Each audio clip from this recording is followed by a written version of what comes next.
Welcome back to the Laundry List. My name's Todd. I'm your host. I'm here with Blake Charles, and we got a very special guest. Good friend of mine that I've known for, I think we figured out 32 years, which is amazing. And we used to drink together. We did business together. Our ex-wives were very good friends, and we've been through life together, and been there for each other through life, really. And I think we've grown from each other. And I know Jeff's been an inspiration to me, and I'm very honored and extremely blessed to know him. But before we get started in introducing Jeff, we're going to read the laundry list. And Charles, you want to do it with some enthusiasm today? All right. So these are the this is the laundry list. These are the traits that our listeners and the individuals who are hosting the show suffered and recovered from. 1, we became isolated and afraid of people and authority figures. 2, we became approval seekers and lost our identity in the process. 3, we are frightened by angry people and any personal criticism. 4, we either became alcoholics, marry them, or both, or find another compulsive personality such as a workaholic to fulfill our sick abandonment needs.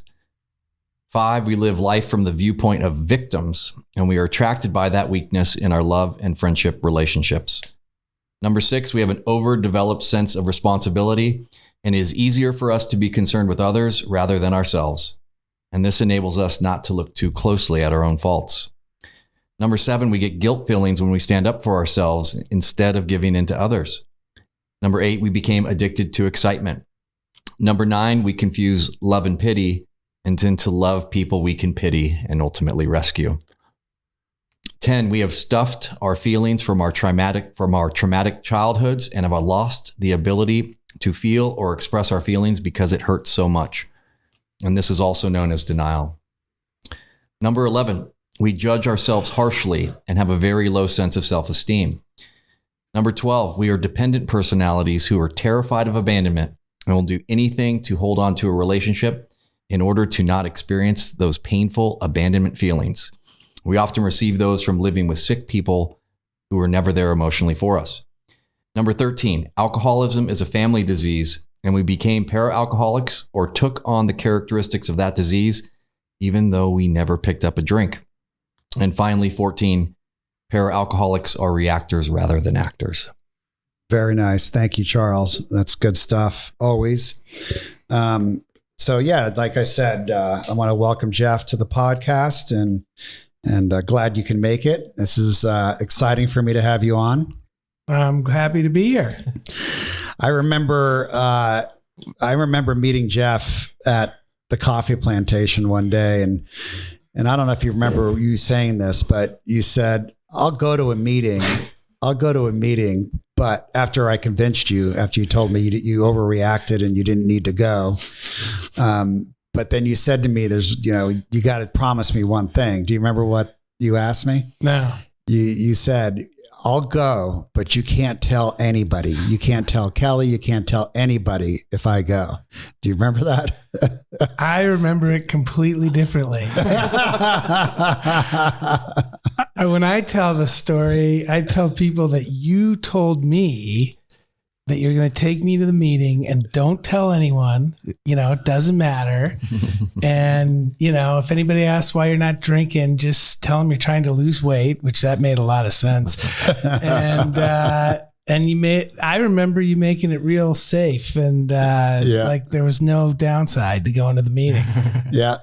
I remember that day like it was yesterday. And you had a similar experience that I had, because at my first meeting, I was going because my ex-wife was leaving me. And like we just read, I was terrified of abandonment. So I was willing to do anything to hold on to that relationship so I don't experience those feelings. Mm-hmm. So I'm like, of course I'll go to the meeting.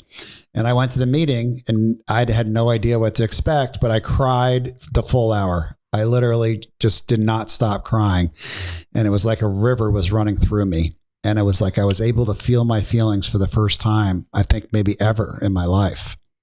And I, remember you having a similar experience and just, how did that feel? Like that first day of it must have been draining, but also freeing, Very freeing. My situation, I look back a couple of days later, I kind of figured out that was the first time I'd cried in 8 years, I think it was. And it was a really big deal because my brother died in a car accident 4 years earlier, and I didn't cry at any point through the entire process. Of course, I was high the whole time, but my first, 10 days I was sober, all I did was cry every time I was alone, which turned out to be when I was driving. I was married with 3 kids, so the only time I was ever really alone was when I was driving, and I would just be driving around Phoenix crying. And but it needs to be done. Now I encourage people to cry, and I know for me that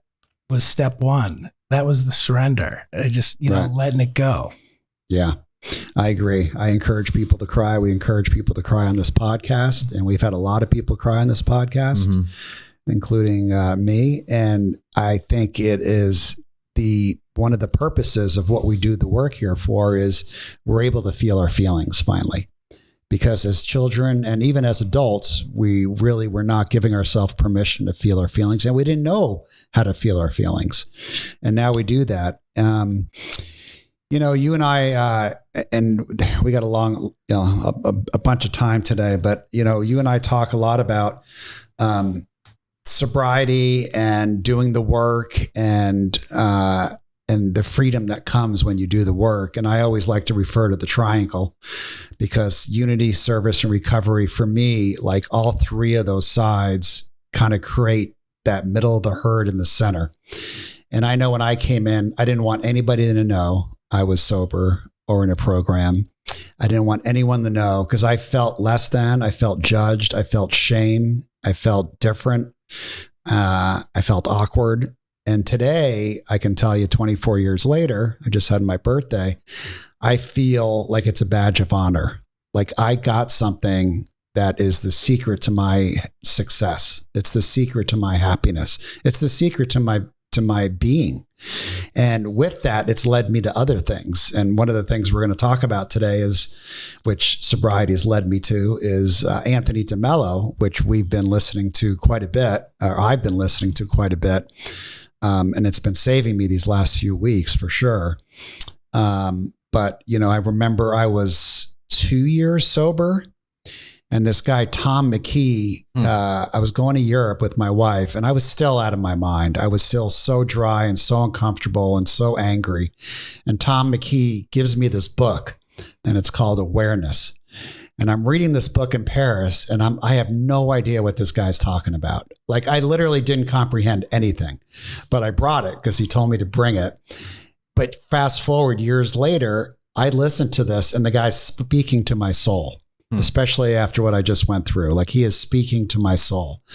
And, he's talking about attachment, on how attachment is the root of all unhappiness, being angry, being resentful, being upset, that it's not the other person's fault. It's not your fault. It's the programming that we were brought up with, which is a big part of what we talk about here on this program. And it's no one's fault. Our parents did the best they can. Our teachers did the best they can. But our programming was faulty to the point where we were trained like monkeys to look for approval. And I think I'm more addicted to approval than I was to drugs, alcohol, or codependency. And today I have the awareness. Oh, I'm looking for approval. I just put it out there that I closed a business deal. Some girl thinks I'm pretty. I just made a bunch of money, whatever it is. Or I just sponsored 15 guys it doesn't matter what it is, but I know when I'm looking for approval. And today I can stop and say, okay, I don't need to say that. I don't need to, because that is looking for the approval. And as like DeMello says, we're a bunch of monkeys. You give the guy some approval and he's high and riding high, and you give him some criticism and then he's on the floor, crawled up in a ball. So maybe give me your experience of what you think of that 4-hour talk you gave at Fordham University and how it's impacted your life and kind of how you use that in your everyday world, because he says it's not something that you learn, it's something that you practice and become aware of. Yeah. I Tom McKee gave me that book also when I was about 2 or 3 years sober. And I couldn't read it either then. But, I think for me, the big change was, you talked about the triangle earlier, getting into service work and helping other people without expecting anything in return. I started doing that immediately when I got sober in AA. And I got that feeling that I wanted to get, from when I was trying to get it from approval or from using alcohol or drugs. And, it's a long process, but I think, over time, the idea that, no one can make me upset. I stupidly upset myself on the occasion of someone doing X, Y, or Z. That thing about blaming other people, that's in my mind sort of the beauty of all the 12-step programs is they give you concrete things to do where you sort of start programming and being trained. And one of the things, that I've noticed over the years is, like, for me, when I would be going through life and I'd have a plan and the plan wasn't going my way, instantly I would be upset and I would go into this mode of manipulating and controlling the situation back onto my plan. And, today, 22 years later, it's, 85% of the time something starts going off my plan. My first reaction isn't, get it back on. It's, wow, what's my higher power trying to do here? How's my higher power going to make this good? Because I think it's bad, my initial reaction. And then something else you said earlier just kind of reminded me that,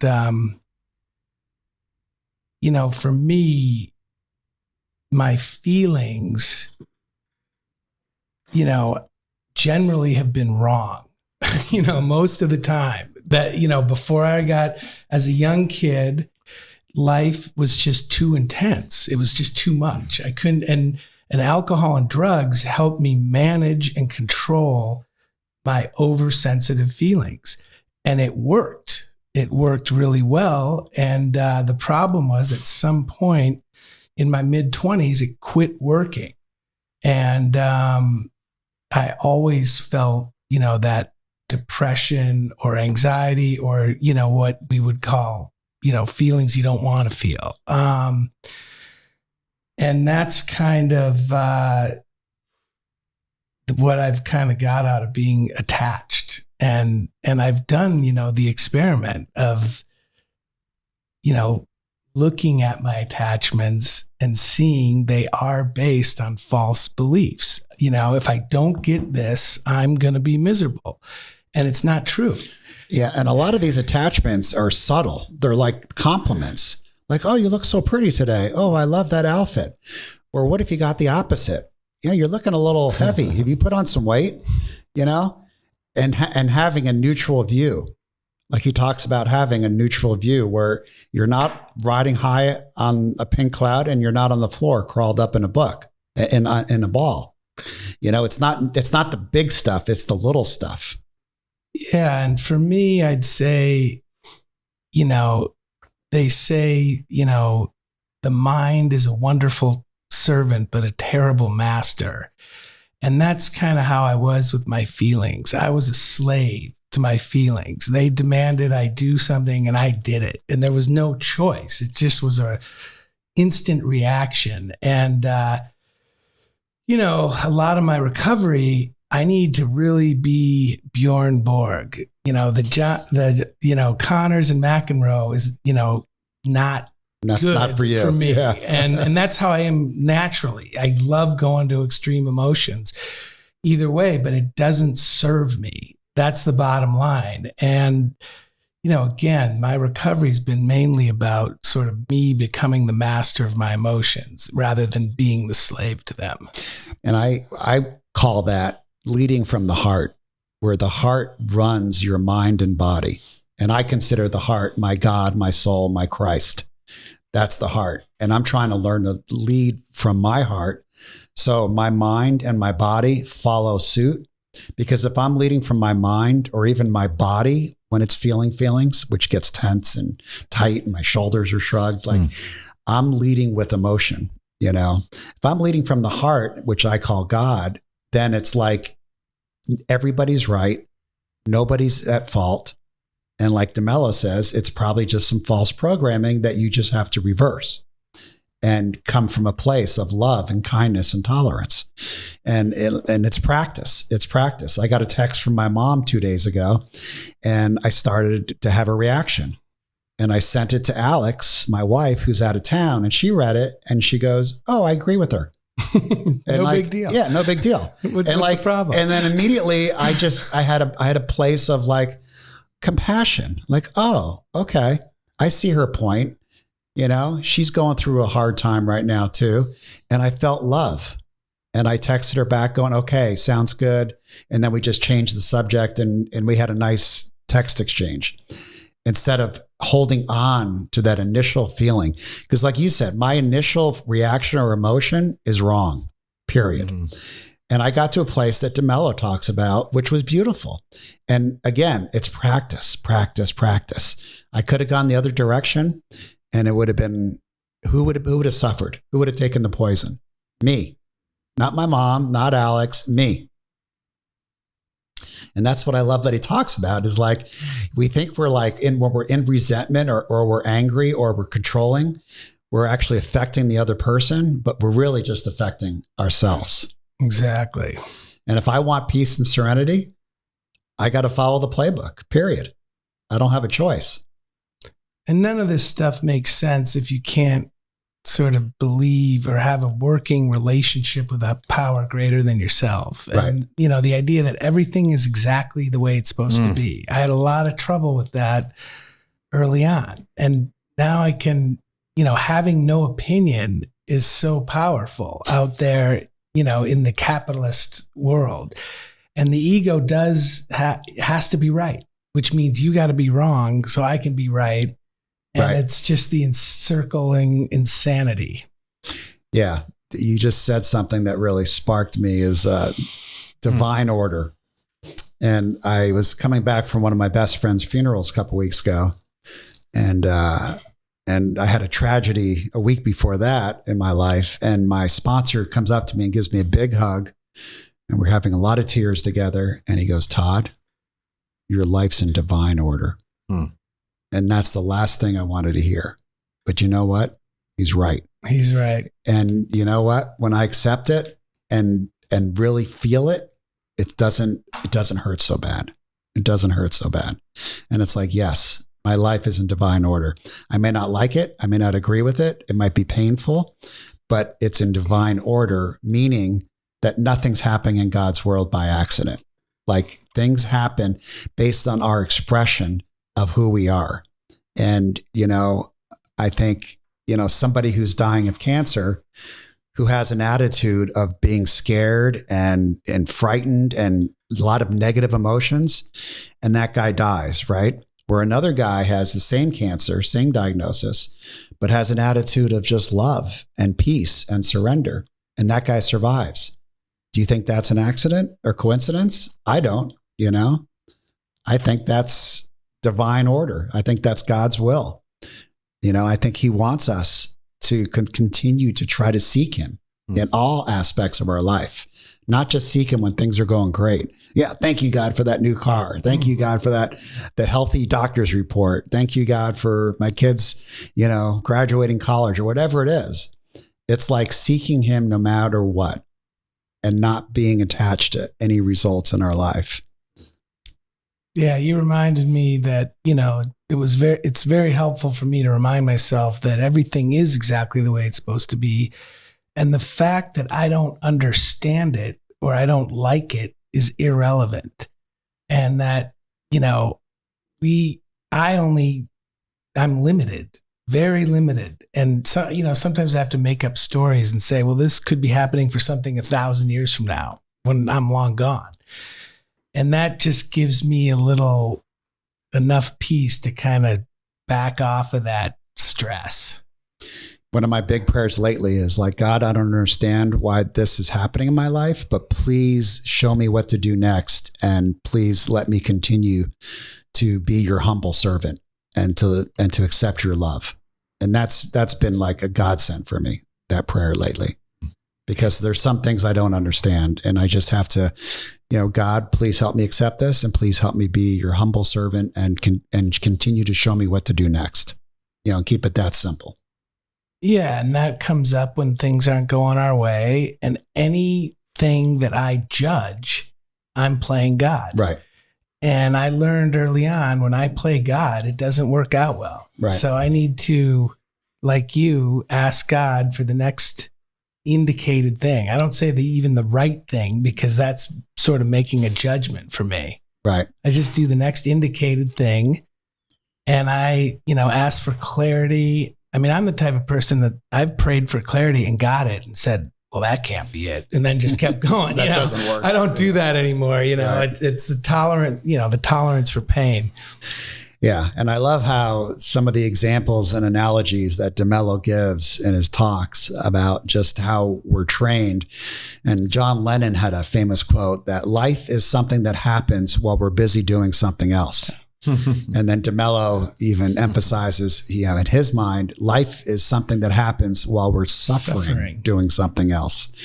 And it's so true. Like we're so constantly worried about maybe getting approval from somebody else, or getting accolades, or, worrying about something that's happening across the country that we can't enjoy where our feet are. I'm working with a guy now who was in Kauai, and I'm like, how was it? Show me all the pictures, the videos, tell me about the beauty of God's world there. And he's like, a lot of times I just wasn't there. I wasn't seeing what my eyes were seeing. I wasn't feeling what my heart was feeling. I was in my head, and I've been there. Yeah. I remember taking vacations all over the world, and I don't know what the hell I saw or felt, because I was so busy in between my ears, and freaking out about something. And all this work I do, I think just for me, slowing it down, taking deep breaths, and knowing that everything is working out the way it's supposed to, and no one can upset me. I mean, just taking that power away, or taking that power back, I should say. It was never given away, but just taking the power back to say that nobody can upset me. No one has the ability to make me angry. I mean, just think about that. Well, he says no one has ever made you angry. Right. That was an illusion. Yeah. No one's been able to do that or has done that. But I have always thought that my problems, that's like doing my first, fourth step and fifth step, I thought everybody else was behind my problems. Yeah. If everyone would just do what you said, it'd all work out. Right. Yeah. And now I realize, well, wait a minute, whether it's that text, that phone call, that email, that report, that rejection, that tragedy, that death, that, it doesn't matter what it is. Whatever it is, it's like that situation, person, place, or thing does not have the ability to upset me. So, I mean, how do you tell yourself and guys you work with the principle and concept behind sort of what DeMello's talking about?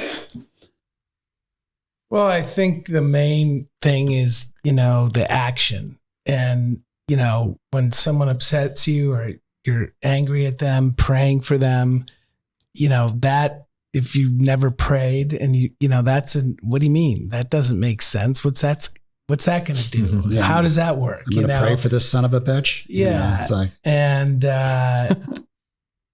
all these things are not instant gratification. That's another problem. You have to kind of do them. All the spiritual practices, when I work with guys, I tell them you got to do it every day for 30 days. And you're not perfect, so you'll forget. So don't worry, just do it the next day or whatever. And,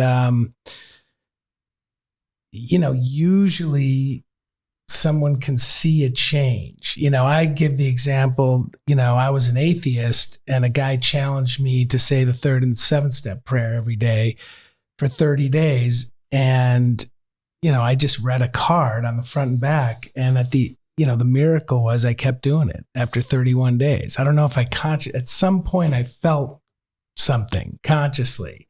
I didn't know what it was, but I just kept doing it. And, that turned into what it is today. Yeah. It's amazing because a lot of us look for instant gratification, but doing something with repetition and then eventually starting to feel it.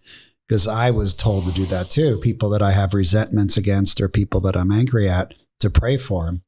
And it was counterintuitive to what I thought I should do. I thought I should make a list of why I'm right, justifiable anger. I thought that makes sense to me, but praying for this person and hoping they have amazing things in their life and that God blesses them and gives them healing and light and love and kindness, it actually works. That's because a mind trip. What I'm really doing is I'm praying for myself. I mean, I think we're all mirrors for each other. Yeah, for sure. And if I'm mad at you or mad at you, I'm really mad at myself.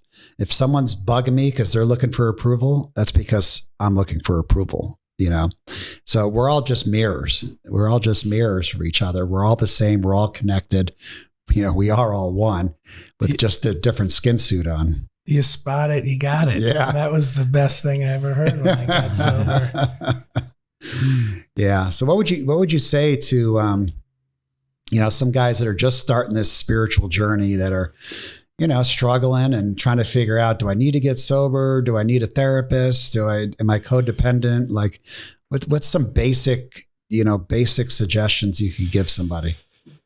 The basics are, prayer, meditation, helping other people without expecting anything in return, suiting up, showing up. And, over time, it gets better. My kids have sort of like me were atheists growing up. And, I tell them, you don't have to believe anything. It's just, if you do like meditation, these things, it's like a life hack for depression and anxiety.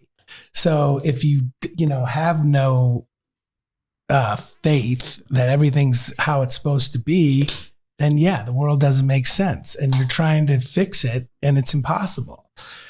So if you just kind of do some of these spiritual practices and even just reading, things like DeMello or Eckhart Tolle or whatever appeals to you, it's like you're filling your brain with something positive and more than, the material capitalist physical world we live in. Yeah. And that just gets rid of that. That's just putting a block in between you and whatever obsession or destructive behavior you're thinking about, of just replacing it with something positive, full of love and God, even if you don't believe in God.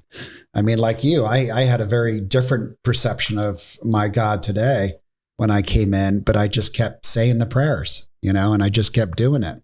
And then one day something clicked. Wow, I was of service. Oh, I brought Jeff to his first meeting. I made coffee in North Scottsdale. I finally got a sponsee. Like all these little things, like I started to feel a little bit better about myself and my self-esteem went up and I could look myself in the mirror, which gave me an opportunity to actually find a God of my understanding. Yeah, I had a coaching client, a young man. He was a sex addict. He'd spent all his money on webcams. I didn't even know what those were at the time. And his parents paid, for me to work with him for 90 days. And he was a militant atheist. And it was very challenging for me because if I just said the word God or even higher power, he went ballistic. And after the paid work was up, I kind of stayed with him and like sponsored him sort of. And about a year and a half, he had a problem and he kept saying, isn't there something I can do? What else can I do? And I'm giving him everything. And finally I couldn't take it anymore. I said, you can pray. And he said, but how can I pray? I don't believe in God. And I go, you don't have to believe in God. Just do what I tell you to do. So he started praying. even though he didn't believe in anything. And that was the beginning. And now he's like us, and he has a faith and he believes in in the universe or whatever. He can't control, most of the things going on in his life, but he still has to deal with it. Right. Yeah. That's beautiful. Like you just need that mustard seed of faith and just being hopeless. There's no atheists in foxholes. As the saying goes. Just please God. I mean, just please God is like one of the greatest prayers ever. Please God. Please God. I tell guys when you wake up, can you just say help? Yeah. Help me. And then when you go to bed, just say thanks. Right. That's it. Yep. Yeah. Do that for 30 days and see what happens. Yeah. And some guys can't do it. That's the truth. They say they did, but they didn't or whatever. So it's crazy. Yeah. It's really, what we're putting in. And that's like for me, doing a gratitude list every day is so essential. I used to be part of a big gratitude group, and now I just kind of read it myself because I noticed I was like trying to show off in the gratitude group. Right. Like 30 guys in, I'm like, yeah, oh my God, great job. And now I do it just to myself, and I might share it with my wife or somebody, but like I just do it to myself. But that's important to me, doing my daily readings, listening to whether it's podcasts or audiobooks, and continuing to talk to people that have what I want, that are not full of gossip and not full of, negative connotations, negative emotions. And it's amazing how that stuff becomes infectious, and you want more of that. Like just hanging out today with my best buddy in LA, like it's just, I want more of that spiritual solution. Where if I hang around with call it my drinking buddies or, some other people I used to hang out with, I'm going to be really uncomfortable. Mm-hmm. I'm going to be really uncomfortable because I'm not going to be able to tell the truth. Mm-hmm. Yeah. I'm going to start lying. And eventually they're going to be like, all right, let's go to the strip club. And I could say no 5 times, but I can't say no 6 times, and eventually I'm back in because the monster sleeps with one eye open.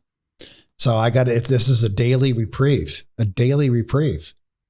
And self-knowledge avails me nothing. Yeah. I mean, I know all this stuff, but I still have to do it every day. And if I don't, I get the results of not doing it. If I do it, I get the results of doing it. Yeah. And I like the results a lot better of doing it. And that's why it still blows my mind how I can not do it or not want to do it or be, it's amazing.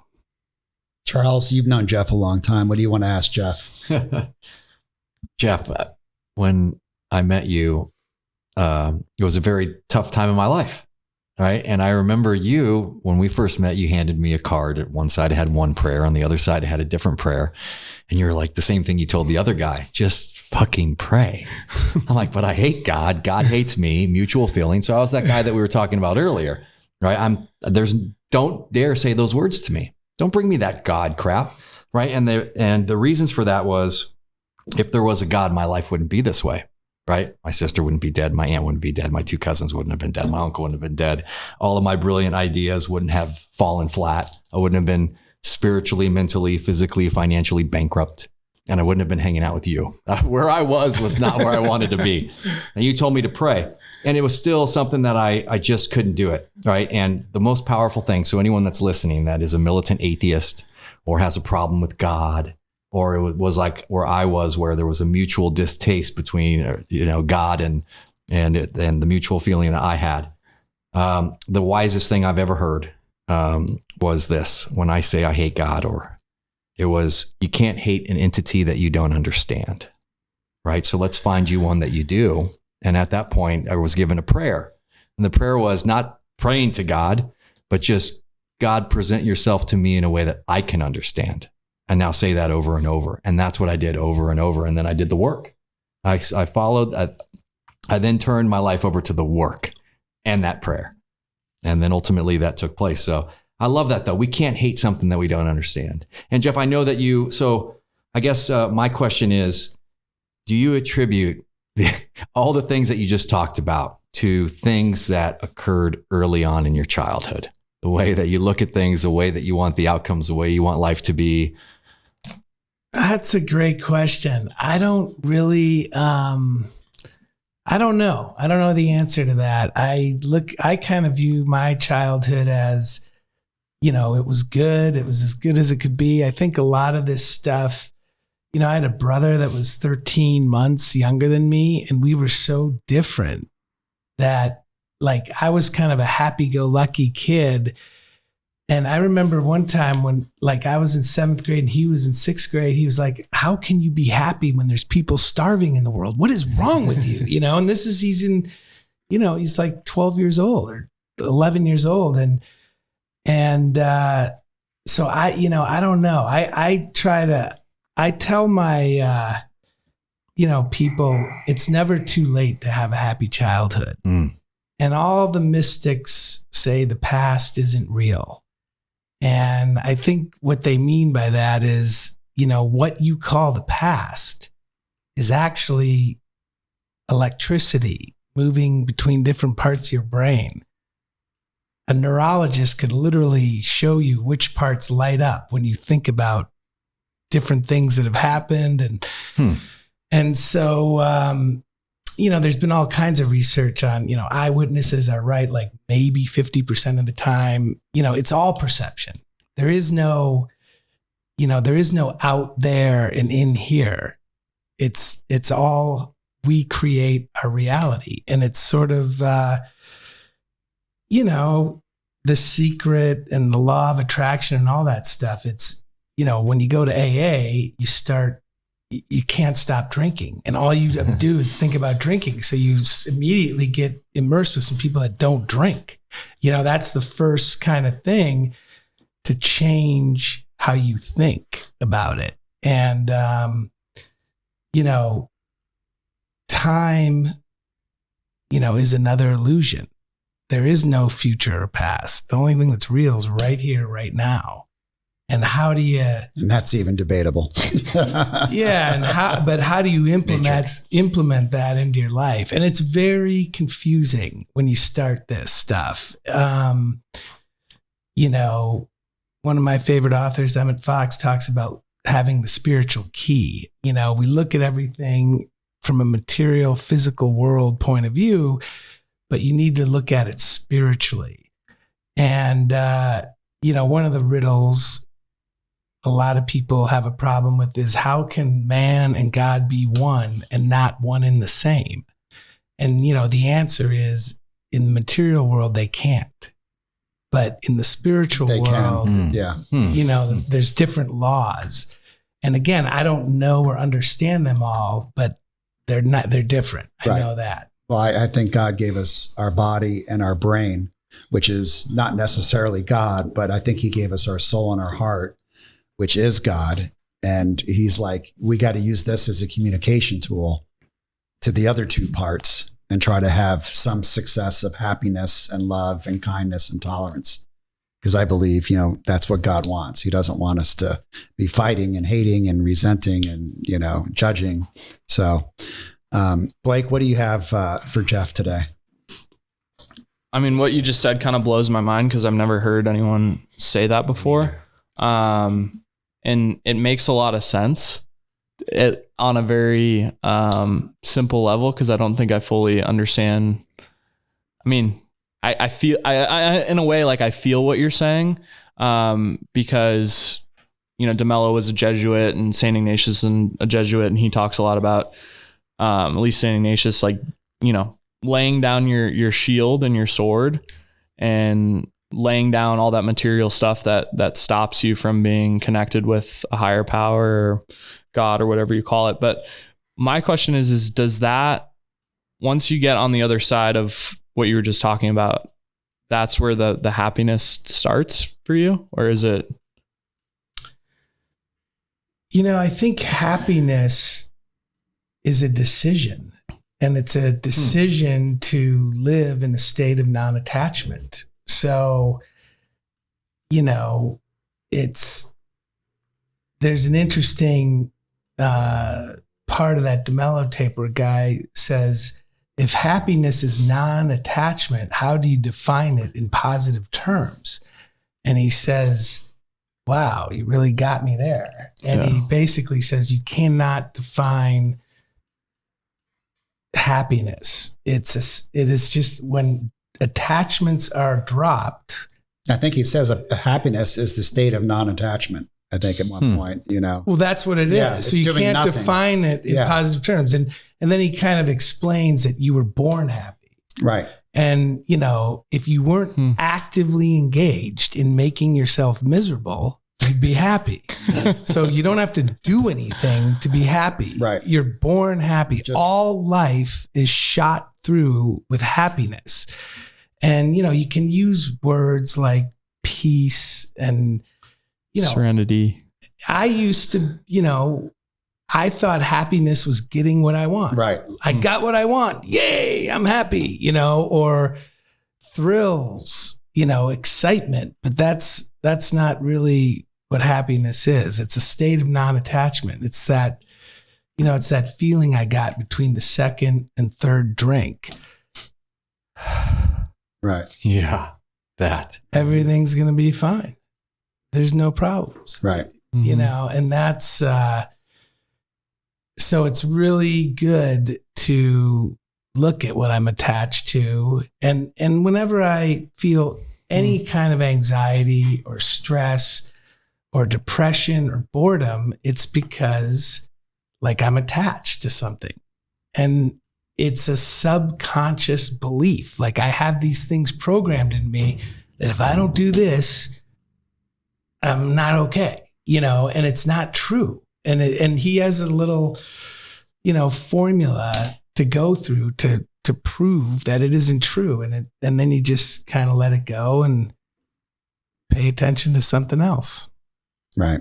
For those listening that don't know Jeff, he's been smiling this entire time. That's and wild. He's been smiling since the day that I met him. Jeff, you're always smiling. And he's always, I think I could punch him and he'd still be like, Charles, okay. I'm like, kind of hurt, but do you want to go to lunch? Is that the best you got? Yeah, that's what it would be. But Jeff, you're always happy. So what you're saying is, I know that you live it.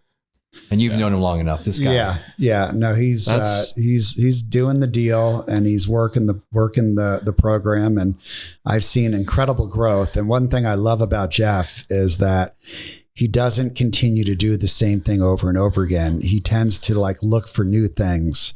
And that's what I love about him. He's an inspiration for me. I just started a new program this last week called The Way to Mastery. And it's, something I never would have done because it's sort of a Christ-based channeling program. And I am finding unbelievable perils in there that are teaching me about myself and to teach me, how to have a life that I want to have. And that's Jeff, Jeff's given me that inspiration that he is constantly looking for different ways to open the door to God and to find out his true self.